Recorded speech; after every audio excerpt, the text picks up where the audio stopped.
कहते हैं कि एक फकीर आबादियों से दूर जंगल में चला गया। एक दिन उस गोशे नशीन के पास से मुल्क के बादशाह का गुजर हुआ। फकीर को किसी चीज की हाजत न थी।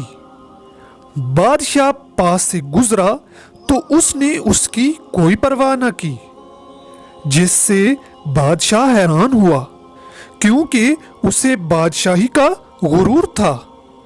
मगर फकीर कनाअत पसंद था। बादशाह ने नाराजगी का इजहार करते हुए अपने वजीर से कहा कि ये गोड़ड़ी पोश जानवरों की तरह होते हैं, वो न अकल रखते हैं और न इंसानियत। तब वजीर उस फकीर के पास आया और कहा कि ए मर्दे खुदा, मुल्क का बादशाह तेरे पास से गुजरा और तूने कोई तवज्जो न की। तुझे चाहिए कि तू आदाब शाही बजा लाता। इस पर फकीर ने जवाब दिया कि बादशाह से कह देना कि खिदमत की तवक्को उससे करे जो इससे इनाम की उम्मीद रखता हो।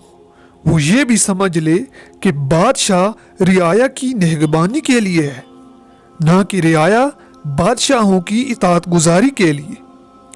याद रहे कि बादशाह फकीर का चौकीदार होता है, अगरचे बादशाह की दौलत की वजह से वो उसका ताबे फरमान है। भेड़ चरवाहे के लिए नहीं, बल्कि चरवाहा रेवड़ की खिदमत के लिए होता है। किसी ने खूब कहा है, अगर कोई अपने मकसद में कामयाब है तो दूसरा उसके लिए मेहनतकार है। इस दुनिया की जिंदगी थोड़े दिन के लिए है। तू देख लेगा कि जालिम के सर के भेजे को मट्टी खा लेगी। जब तकदीर पर वार करे तो बादशाही और गुलामी का फर्क मिट जाता है। अगर कोई कब्र खोद कर देखे तो वहां मालदार और फकीर में फर्क नहीं कर पाएगा। ये बातें बादशाह ने सुनकर ताज्जुब का इजहार किया। ये गुफ्तगू उसे भली लगी। खुश होकर कहा कि ए फकीर, मुझसे कुछ मांग। इस पर फकीर ने उससे कहा, मैं ये मांगता हूं कि आप दोबारा मेरे पास आकर मुझे तकलीफ न दें।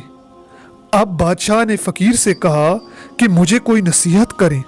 तो फकीर ने कहा, ए बादशाह, अब तेरे हाथ में अल्लाह की नेमतें हैं, इससे कुछ इस्तेफादा कर ले, इसलिए कि ये दौलत और माल हाथों हाथ चलता जाता है।